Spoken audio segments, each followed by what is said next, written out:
Hello, I'm Carolyn Monahan, the Director of Marketing and Communications for the Michigan West Coast Chamber of Commerce. Today's member question is an update from the Ottawa County Health Department on COVID. I'm joined by Marcia Mansaray, Deputy Health Administrator for the Ottawa County Department of Public Health. Marcia is going to talk us through the latest COVID-19 numbers and the guidelines for our area and share some really interesting slides to help illustrate what's really going on. So welcome, Marcia. Thanks for being here today. Hi, Carolyn. I'm so glad you had me on today. This is just perfect timing for me to be able to talk to your members. So let's start by talking about our numbers. So media reports indicate that the numbers are increasing for COVID. So can you give us an idea of where we are? I absolutely can. So yeah, as a health department, it's one of our responsibilities is to monitor and track cases in a pandemic. And we are seeing increases in Ottawa County, but not just in Ottawa County. We're not unique here. If you look at the U.S., we're seeing recent increases all across the United States, in the state of Michigan. But I did bring a slide to kind of help illustrate. So if we pull up the first slide, when talking about numbers, it sometimes helps to have a picture. So what you'll see are some vertical bright blue bars, and we call this an epidemic curve. And every bar represents a day in Ottawa County. Our very, very first case was detected way back on March 15, and that's the tiny little blue bar all the way on the left-hand side of the screen. And throughout this pandemic in Ottawa County, we have generally been able to pinpoint kind of a responsible group in Ottawa County that is explaining the spread at that time. And so if we look at this slide, you can see on the left, initially, we were seeing a lot of cases and outbreaks in long-term care centers. And then following that, getting into May and going through their food processing and food manufacturing, had some outbreaks and some cases that were associated. And then when those cases would happen, sometimes it would go into their homes, and people in their homes would also become cases. And then we saw a lull, kind of a dip down into June, and executive orders, the governor's executive orders that had us all staying home and staying safe were lifted right at the beginning of June, and things stayed pretty calm through the month of June. And then kind of the 4th of July happened, and there was a holiday, and the weather was lovely, and we saw a spike again, and we kind of call this our second wave, and you can see that in the middle there. And that was mostly made up of people in their teens and 20s. And then, as we got to August, universities began starting up, and students headed to their college or university, whether it was local or far away. Some of them were going virtual, but some students still traveled because they had leases they had made the year before, and they couldn't get out of those leases. And so they were still, leaving their household where we had been locked down in the spring and going to other places in the state or in the country. And we have a large university in Ottawa County called Grand Valley State University. We're all familiar with it. And we had an outbreak there due to all these 18, 19, 20, 21-year-olds, a lot of them away for the first time, some of them excited to see each other again since they hadn't seen each other maybe since February or March.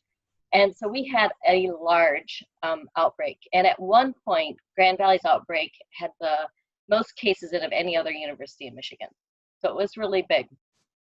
And then what's happened since then, if you look toward the right, we have seen just this steady, sustained high level of cases since there, and with some days that are still quite high, going up into the 70s. And you might think, oh, that's Grand Valley happening, but that actually isn't. And we'll look a minute at that. But what we're seeing there is community spread with no specific population or demographic associated with it. So before, we could take our resources and strategies and really take and target them toward the group that needed some extra assistance and slow the spread of the virus. And you could see that that would happen. Right now, we don't know who to target or what kind of resource. So you are a resource today. This is the way that we're going to get this message out. Yeah. So let's look at slide number 2 in case anybody thinks, well, goodness sakes, Grand Valley students, look what you've done. And I think it'll shed a little light. So we don't want to be blaming Grand Valley or Grand Valley students. And so this is the same kind of thing that we just looked at before, except what I've done is I've separated all the cases that were affiliated with Grand Valley State University, and they're bright blue. And they're kind of laid in front of everybody else in the county. That's dark blue or kind of a dark purplish. And you can see as Grand Valley, and we had public health orders, actually local public health orders that went into place for Grand Valley students and staff specifically. As those were put in place and the Grand Valley leadership were taking measures, also a lot of the off-campus housing managers, were also putting in place measures to help there. Those cases dropped fast. And that you can see that bright blue, those bright blue bars getting down low really quickly and staying low until today. But if you look at what happened with those dark bars, concurrent, we kind of have this X shape. So they were going inverse with one another. Community cases started increasing very rapidly. And you can see that we have gotten higher than we have ever been in this pandemic. And if we take the cases together, Grand Valley affiliated and community cases, we have sustained for several weeks historic highs that we have not seen before here in Ottawa County. And we're not alone in that. So let's go to one more slide, and then we can have our faces on the screen again. This is a website that's accessible to all of your followers and members, mystartmap.info. And this is kind of guidance for the state of Michigan on how to assess risk to a community. And we use two primary metrics for assessing that, and that is the number of new cases, and that's what we were kind of looking at with those epidemic curves. And we adjust that to a population size, so we can compare county to county, region to region, and we can compare to the state as well. And the other metric we use is the percent of positive tests when we do testing. So what you can see is the Grand Rapids region. Ottawa County belongs to the Grand Rapids economic region, as well as Kent County, our neighbor to the north, Muskegon. Allegan, right to the south of us, is in a different region. So our region is at risk level D. You can see the red arrow pointing off to that. And if you look toward the bottom of the slide, you can see the break points for those risk levels. And risk level D says something like 70 to 150. Well, that's actually new cases per day per million population. And the highest level is risk level E. And that's when you hit 150 new cases per day per million or higher. So this Grand Rapids region is in risk level D. Actually, now when we look at the state is now in risk level D as a whole state due to the new cases. So they are at 100 cases per million per population. And their positivity for tests has gone above 4%, and that hasn't happened since probably the end of May for Michigan. And this high level of case count we haven't seen since mid-April in the state of Michigan as a whole. We could probably remove this slide now. We can just kind of chat, and I'll talk through kind of what those risk levels are for Ottawa County. On Sunday, for the very first time, we got an alert. Ottawa and Kent counties both had an alert. And that alert was telling us that there were 3 consecutive days with 10% increases in cases. And we had never seen that before. Wow. Yeah. So where we are right now, I told you that the state of Michigan was at 100 cases per million per day. Ottawa County is at 119 cases per million per day. And 150, remember, was that break point for that highest risk level. Yeah. Our positivity per test is over 4%, and we haven't seen that either since the spring. Our neighbors to the east, Kent County, today, Kent County exceeded that highest risk level, and they are at risk level E. Okay. So they're above 150. They're at a 7-day average of 160 cases per million with 4 straight weeks of increases and 4 straight weeks of increases in test positivity. Allegan, about 2 weeks ago, exceeded that second highest level, which is 70. They had never been above 70 till about 2 weeks ago. Right now, they're at about 95 cases per million and creeping up really fast. Okay. Muskegon has the same kind of pattern that we're seeing, a really steep increase. They're lower than us in Kent and Allegan though. So this is affecting all of us. maybe this would be a good time to go on to our next question. I know we were going to talk about, well, what does this mean? I mean, I'm talking about a lot of numbers. Right. I think that hopefully made an impact or a point of, Yeah. we're seeing something we haven't seen before. Right. So what's sort of going through my mind is the fact that we can't tell what's causing this increase, and so there's no ability to really target that. That's really interesting. Is there a reason why it's not we're not able to pinpoint anything? Is it that spread that broadly? Yeah, so I can talk best about Ottawa County because Mm-hmm. that's who we're looking at, and we're monitoring every day, looking at cases. So, one of the things we wanted to see is, well, let's talk about age groups, because we knew it was in the, 18, 19, 20, 21-year-olds initially for a week or two there. And that was the first time we actually went above 150 cases per million for just a handful of days. And we were very concerned. But one of the things we do is we look at the community context. And the community context at that time said it's 49401. In fact, it's not even the zip code 49401. It's really within a half-mile radius of the center of that campus. Okay. And we're not seeing it elsewhere. So let's not take the measures and steps that we would at that risk level quite yet. Let's hold off. And so we issued warnings and worked with Grand Valley and put in place local public health orders. So now we're saying, well, let's look at those age groups. And what we actually see is a decrease in the 20s, the age group that's in their 20s, but we're seeing increases in every single other age group, including those in their 80s and up, which we had not seen increase until about a week ago. Okay. So since the beginning of September, we've been watching these age groups increase. We do see some zip codes in Ottawa County that are disproportionately high for their population, and those are on the east side of our county. Okay. So Hudsonville is probably having the biggest increase right at the moment. Georgetown Township, we're seeing a little bit in Coopersville. We're seeing sustained increases in the Grand Haven and Holland and Zeeland areas, but they're just kind of holding flat at high levels. Those other areas on the east side that were formerly pretty low are getting high. And so we're seeing more of a steep increase trajectory there. And so it's kind of now, what do we do? And everybody is having this conversation. And that's where we come into talking about things like orders. We've all learned about executive orders. Yes, many. Many. Yeah, I think, did we get to 200 or something? I think maybe. I don't know. It was a lot.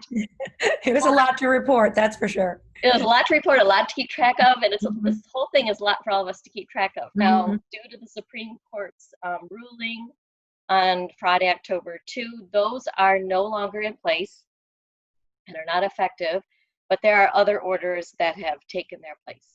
Okay. And so the Michigan Department of Health and Human Services, which is a long way of saying the state health department, can do public health emergency orders. Okay.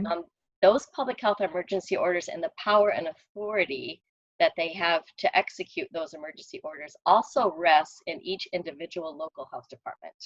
Okay. So we can do the same, whether we are a jurisdiction for a county or for a district, which could make up multiple counties. So we have seen orders come out.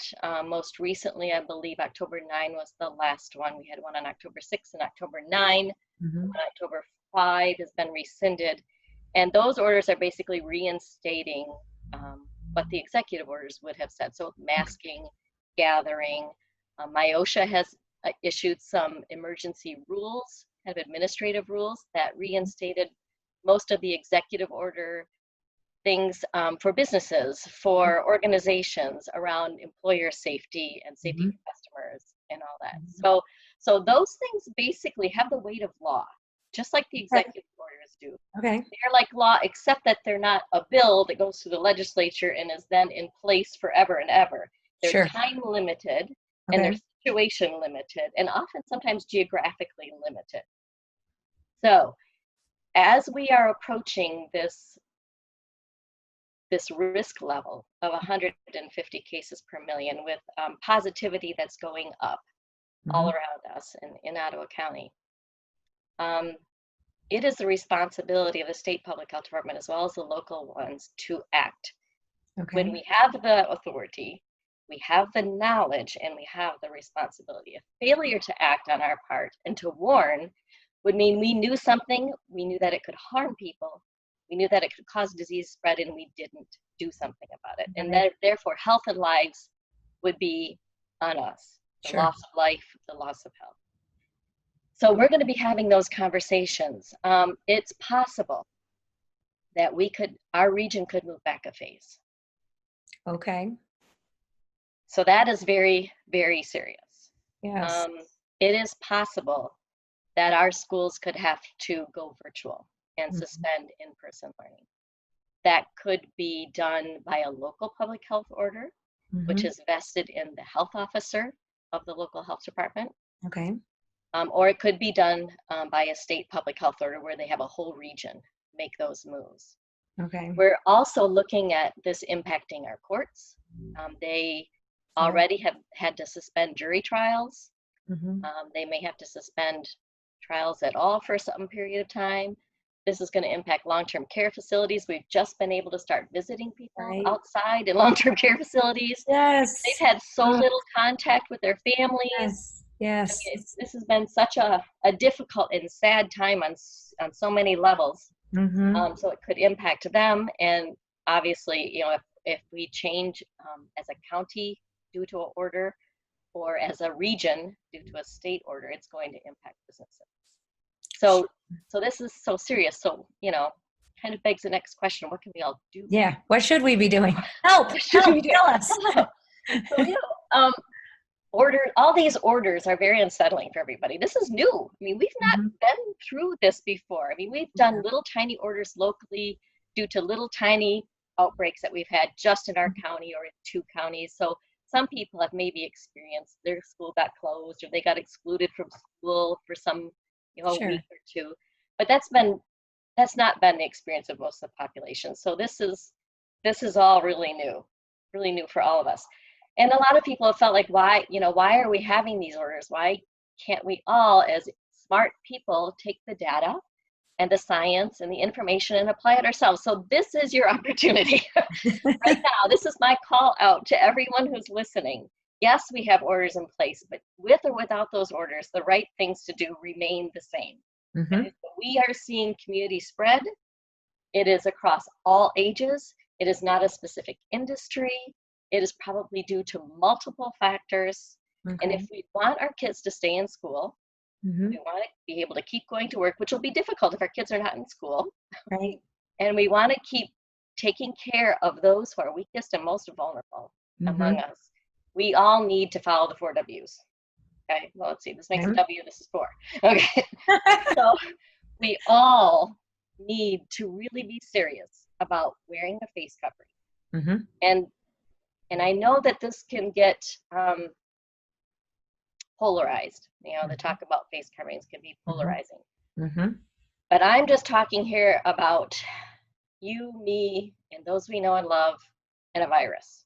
That's all I'm talking about. Sure. And we have good data and good research that shows that we are safest when we are both wearing a mask and we have distance between each other. And that keeps us safest. And the reason why masking is so important, maybe why we didn't do it at first, at least I know that's why we weren't advocating it at first, is because we didn't know 2 things about this virus.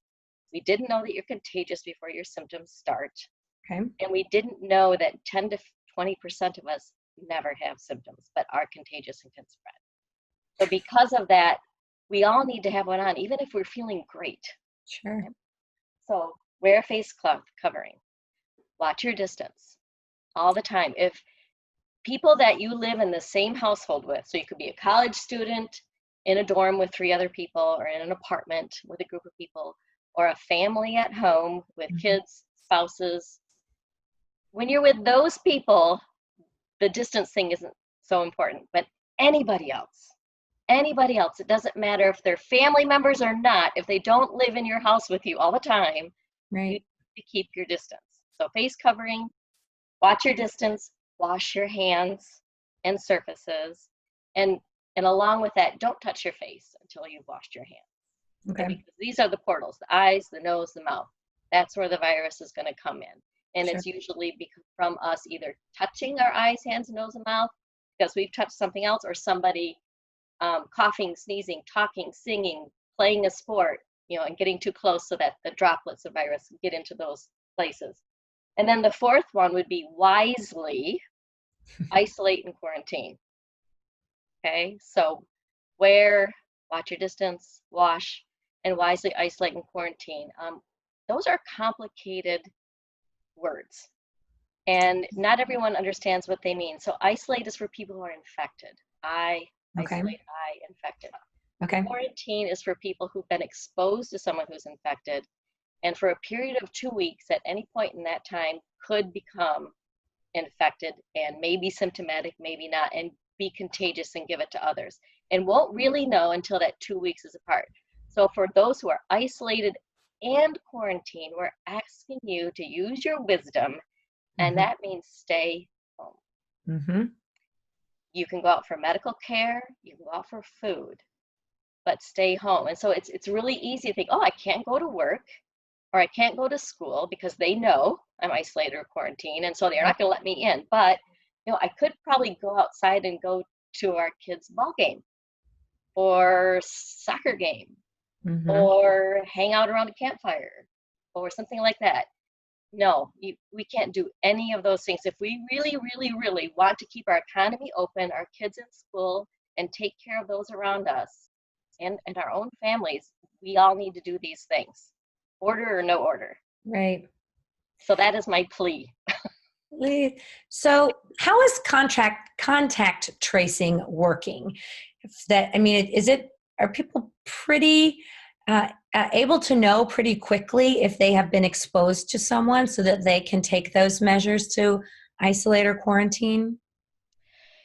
I will be perfectly transparent and honest with you and say that we have been challenged here since September with the outbreaks that happened at colleges and universities, and then the sustained high level of cases since then. It has strained our capacity to do rapid and timely case finding and notifying cases, first of all, that they need to isolate, and then we need to interview them and find out about all of their contacts. So we've been getting a lot of help from workplaces, and they've been fabulous. A lot of help from schools. We do have people concerned about, they feel like maybe they're ratting on, people or tattling. And we want everyone to know that this is anonymous. We never identify who the case is that someone was a close contact with. Never, never, never give that information over. People can call and tell themselves, like, I can tell you I'm recovering from COVID-19 right now. And, I made phone calls to everybody that I could think of, including my kids' school, to let them know. And so they all heard from me before they heard from the health department, because I wanted them to take those steps right away. Sure. And I would encourage anybody to do that. We have implemented an automated system recently. So a lot of people are now going to be getting texts from us. And so we're asking you to, open that text, and there'll be a link in there, and you can have the option then of just kind of filling out a survey and letting us know all the things that we need to know. Or you can say, I'd like a phone call. Okay. And there are certain groups that we're going to still do phone calls for. If you're over 70 or if you're a minor, we're going to be calling the household and going through all the interview questions and then calling those contacts and letting them know.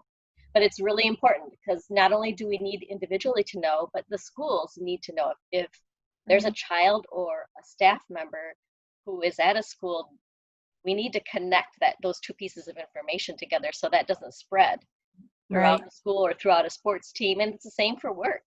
Businesses need to be aware so they can let people know, hey, there's a case, and they don't need to say who that case is, but we will individually contact people we know are close contacts. But sometimes the business or the school, they know better than we do, the patterns of people within there. So that's kind of how contact tracing is going right now. Sometimes it takes a little longer than we want it to.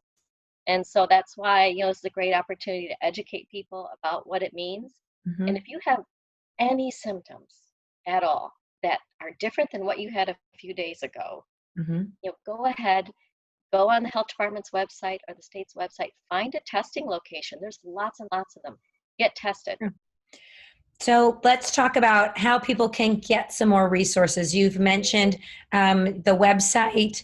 Who should they be calling if they have questions, or where can they go for the most up-to-date information?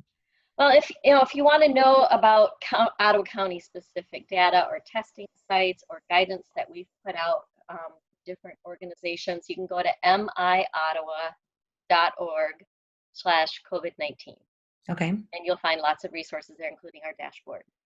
Okay. If you're wondering about state resources like MyOSHA rules or Director Gordon's new orders, or any other, like how the state is doing on their dashboard, go to michigan.gov/coronavirus. Okay. If you're concerned or you want to monitor this risk level situation that we spent quite a bit of time talking about, where are we? Are at risk level D? Are we at risk level E? What's happening with positivity?